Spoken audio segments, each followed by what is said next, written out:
Good morning, VC. It's Glen Kellaway from the basement. It is Friday morning, 10:15 here. Not too bad a day outside, I guess. It's a bit damp, bit cool, but it's okay. It's December. What do you want? Today, I got up this morning and went to one of my favorite channels, Calico Silver. Jeff at Calico Silver and myself share a passion for Mr. Bob Dylan. Jeff just did a video on 20 questions about Bob Dylan, and as soon as I watched that this morning, as I was watching, I was jotting down the questions and listening to his answers, and could hardly wait to get the time to respond. This is right up my alley. If you're not a subscriber to Jeff at Calico Silver, please do so. Jeff is an awesome guy and has a great channel. One of my favorite go-to channels in the VC. So 20 questions for Dylan fans. First Dylan album you purchased, what year and what age? The first Dylan record I purchased was Like a Rolling Stone 45. Blew me away just like it blew everybody else away. It was like 6 minutes of brilliance that was just so different from everything else you'd ever heard. Amazing. Ran out and bought that single. Then my first album afterwards was the album that Like a Rolling Stone was on. It is Highway 61 Revisited. Probably bought this late 65, early 66, I'm thinking. I was fortunate when I was a youngster that one of my best friends, his brothers were older and they were in college, university, whatever. They were big folkies. And they introduced us to a lot of folk music, Bob Dylan included. They were big Bob Dylan fans. So I was hearing a lot of Peter, Paul and Mary doing Blowin' in the Wind, and then Bob's first couple of albums. Not that I got really into them, but I was given some awareness of it. Then, of course, when the Byrds, Mr. Tambourine Man, then you started seeing them do all the Dylan covers, and then like a Rolling Stone. So that's when really it kicked in for me. So, answer the first question. Highway 61. I better keep this list handy, it's a long one. Favorite and least favorite album. My favorite, and the album that I consider the second greatest album of all time behind Sgt. Pepper's, Blonde on Blonde. Amazing album. Genius at work. This album just spoke to me. It was probably the next Dylan album that I bought. Man, I Want You's on here. Just Like a Woman is on here. Rainy Day Woman's on here. I Want You. He had a few hits off of this album, and as far as I know, it was the first one in a rock type format who did a whole side, one song with Sad Eyed Lady of the Lowlands, which was mind-blowing at the time and one of my favorite Dylan songs. My favorite Dylan song of all time is on this album, Visions of Johanna. So, number one Dylan album. That. My least favorite Dylan album I don't own, and I agree with Jeff, Knocked Out Loaded. Bad move, Bob. Not a good album. Okay. An album that you didn't like, but now do. You know what album I didn't bring it with me to show? I don't actually have the album. I've got the bootleg series set that was kind of based around that album period, is Self Portrait. When I first got Self Portrait and all the Tired Horses in the Sun and that Weak Wham and the covers, and I didn't take to it at all, and now I absolutely love it. I think it's a great album. So Self Portrait. Okay. Favorite Dylan decade. Two answers to this. If you're speaking about records, the 60s, because bringing it all back home. Where are we here? We got bringing it all back home, came out in 64. Well, don't even, I mean, Freewheelin' is epic record. Freewheelin' was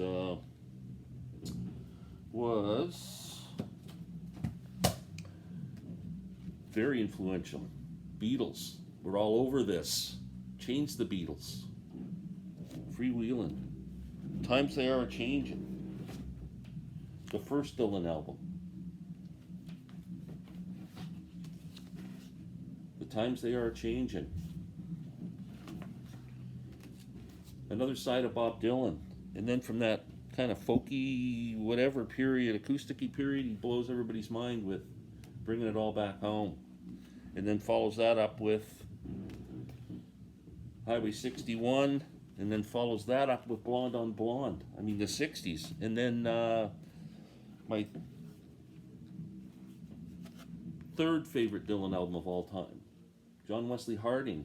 Just complete change again. He went completely different than what everybody thought he would do. Nashville Skyline came out in the 60s. So musically, the 60s. The 70s for me are really important for Dylan because that's when I got to see him. And plus, Blood on the Tracks came out in the 70s. Desire came out in the 70s. I mean, two of my favorite Dylan albums of all time. I was fortunate enough to see both shows at Maple Leaf Gardens of the Rolling Thunder Tour. And then I saw him again in 1978 with the Street Legal Tour. So I had 3 shows of Dylan in the 70s, plus those albums are epic. So I don't know how to answer the question. So I'm going to say 60s for music, 70s for personal reasons. Next. I'm loving this, man. It's like getting to talk about your kids or something. It's great. Fave decade most underrated Dylan album. Underrated. What was I thinking? Underrated Dylan album. You know what? I'm going to throw a curveball at Jeff here. This is going to come up in a question again. Triplicate. I'm a fan of the crooner stuff. Jeff, I know you don't own any. This is the first one you should get. Triplicate. It's fantastic. I think Bob did a great job on those albums, and we'll be talking about those in a question coming up. So underrated is the crooner albums, whatever one. Do you listen daily, monthly, yearly? I listen at least weekly. Hard to say daily, because I don't know if I listen to anybody daily. I listen to so much music. But definitely weekly. Yesterday, I was in the car for 2 or 3 hours, and I burned CDRs for the car rather than taking my own CDs in. And I have Triplicate burned. I have the new one, Rough and Rowdy Ways, burned. And I have 2 CDs of like a mixtape of all my favorite Dylan songs.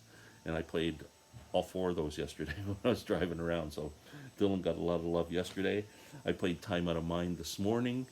The day before yesterday, I played Modern Times. So like I have been on a daily Dylan kick these last few days. And we'll probably play, well, like I said, I've already played Time Out of Mind today. So this week it's daily, but I would say mostly weekly. Which live albums do you listen to the most? Before the Flood, Hard Rain, da-da-da-da-da. I would say Hard Rain is the best Dylan live album. I like Before the Flood.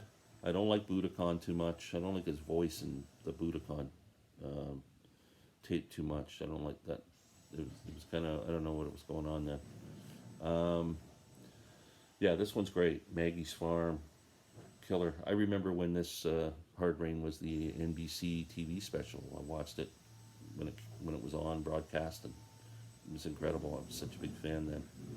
So Hard Rain. Oh, what's next? Ever take a break from buying Bob Dylan records? No. That was easy. Did you ever buy and like the crooner albums? Here we go.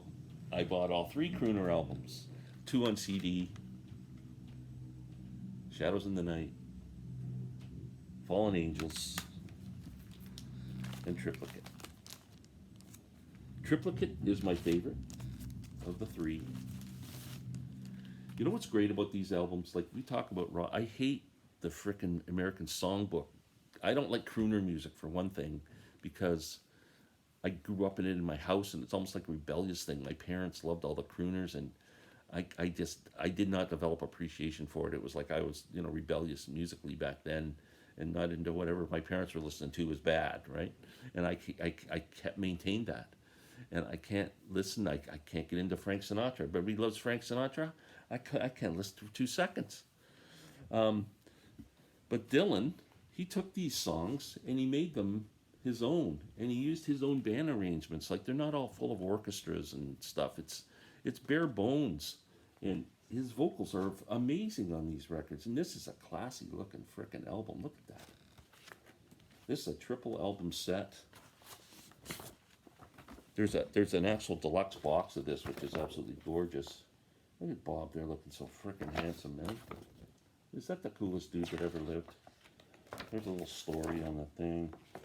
If you're gonna buy a triplicate, this 3-record set, Jeff, look it up on Amazon. It goes for a pretty good price. I got it on sale for like $20 some for 3 records.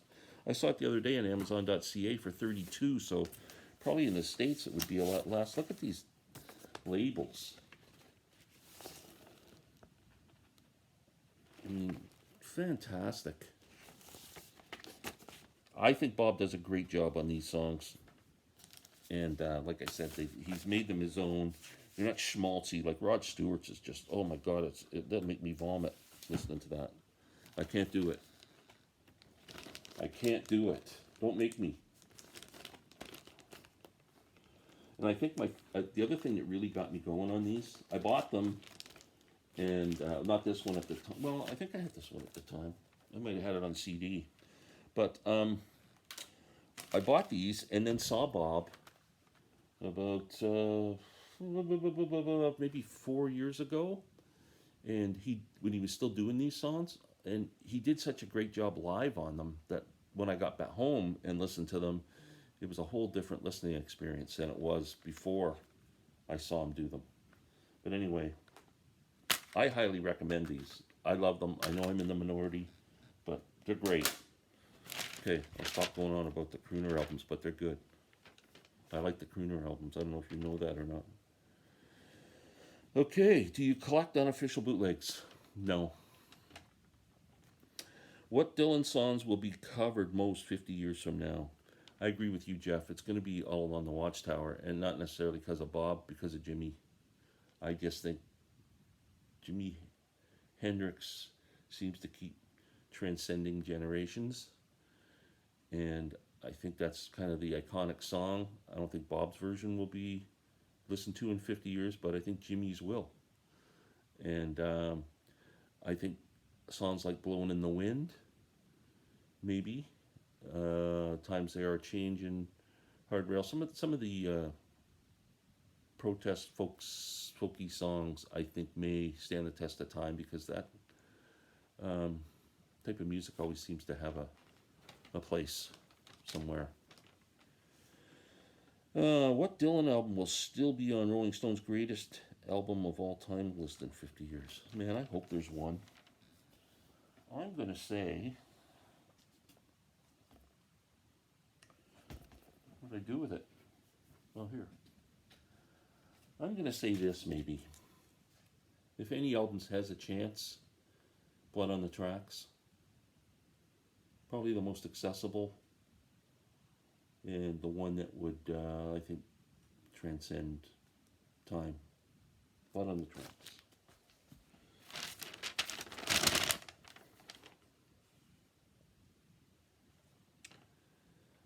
Do you like to interpret Dylan lyrics or just enjoy poetic feel? Are you bothered by others who interpretations? I could care less about others' interpretations. I like to hear them because it kind of, go, hey, that makes sense, or that's just friggin' stupid, whatever. But at least I get a chance to kind of think, yeah, that's something to think about. Personally, I gave up trying to figure out what Bob's going on about. I know sometimes he's obvious, like when he's angry with someone or he's in love with someone, it's cut and dried. It's black and white. I mean, positively 4th Street. You know, I wish just for one time you could stand inside my shoes so you'd know what a drag it was to be you. That's pretty biting. Whoever he was talking about. Yeah, and then the poetry in his love songs are gorgeous. So is gorgeous. So yeah, and I don't like Visions of Johanna is my favorite Dylan song, and the imagery and metaphors and whatever in there, I haven't got a freaking clue, but they sound really nice, and they are thought provoking. But I haven't figured it out. Do you welcome, embrace, or explore, or ignore, deny, or defy? That almost sounds like it could be a song. The biblical content in Dylan's lyrics. Um, One of my top 5 Dylan songs of all time is Every Grain of Sand, which is biblical and a lot of references, and it's gorgeous. So I am not a religious person anyway. To each his own. I don't care one way or the other, but I kind of worship at the Church of Monday Night Football. So, um, but yeah, I appreciate the lyrics. I don't. I embrace them. What is your favorite book about Dylan? I don't have a Dylan book right now to show, but I think the best book I ever read was the one by Ratso Sloman. I really like that one on the Rolling Thunder tour. I don't know, it's called the Rolling Thunder Scrapbook. Uh, Barry Sloman. His book was good. The first real biography of Dylan was still probably the best one, I think, was Anthony Scadudo, I think his name was, Scatudo. That was a good biography. I've read a couple others that I just thought were just trying to get too deep into his mind and what he was thinking and all that. I don't like that. Did you like the Scorsese Rolling Thunder doc? Loved it and hated it. Loved the musical parts and the real parts. I hated that they fucked with us with the stupid made up stuff. I don't know why anybody went along with that. I know Bob's likes to kind of do his Bob thing, but man, that was a perfect opportunity just to do something brilliant with that tour and that whole time, which was so, I think, important to Dylan fans, and then to kind of start making up stories and stuff was just bullshit. Is Dylan your number one performing artist? No. Dylan is number two. Number one is the Beatles. Always will be the Beatles, always has been the Beatles, so I can't change. Are you the only one member of your household who is a Dylan fan? Yes. Yeah, my wife, I don't play Dylan in front of my wife. I think she can appreciate his songwriting and stuff, but I think she likes the song Hurricane for some reason. But other than that, yeah, no, I'm the only one. My daughters are totally into music. They're in their 30s, and I'd like to think I turned them on to a whole bunch of stuff, and they turned me on to stuff too. But I always thought I might be able to turn them into Dylan fans, but it hasn't happened. Should Dylan have retired at one point? No. Keep going, Bob. The new album, Rough and Rowdy Ways, my pick for album of the year. Great Bob Dylan album. I hope that's not his last one because it's freaking fantastic. Which will be remembered, revered the longest in the future? The Beatles, Stones, Dylan, Beatles. I Beatles seem to transcend every generation. Their music never seems to get old. I know people like, I have a 16-year-old, 17-year-old nephew who absolutely loves the Beatles. My daughters in their 30s love the Beatles. I love the Beatles. My wife loves the Beatles. My mother liked the Beatles. Like, it's just, there's something about that music, man. No other band or artist has ever done that before, as far as I'm concerned. All the other music seems to date itself at some point and lose its audience when the generations change. And I can't see a lot of Stones fans and a lot of maybe Dylan has a chance because his songs are so strong.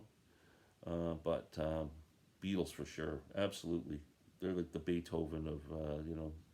I'm sure there was a million composers back in the 1700s and 1800s, and you know, there's only like a half a dozen of them that people still know.